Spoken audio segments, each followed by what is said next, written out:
This is the brief on the Society of the Snow.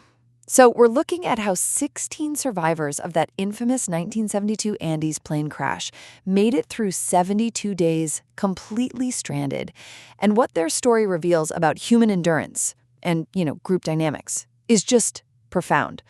First, their survival wasn't random, not at all. It was actually a complete social transformation. You see, the original hierarchy from their rugby team just fell apart after an avalanche killed their captain. So they built something new, a meritocracy of survival. Basically, your status depended on what you could do to help everyone live, which is how the Strouch cousins ended up taking the lead. Second, and this is a tough one, they were starving and had to face the ultimate taboo, consuming the deceased to survive. So how'd they do it? They created the pact of life. This wasn't some panic decision. It was a rational, collective agreement. They reframed it as an act of intimate solidarity, almost like a sacrament. That was really the only way they could manage the immense guilt and do what was necessary.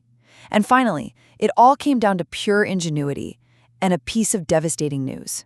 They got really creative, right? Making water purifiers from seat backs, a huge sleeping bag from the plane's insulation. But the real push?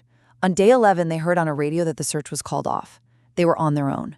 That's what forced Nando Parado and Roberto Canessa to make that unbelievable 10-day trek for help. In the end, their survival was a triumph of fellowship and smart social adaptation, proving that a rational system was absolutely key to building a new world under the most intense pressure imaginable.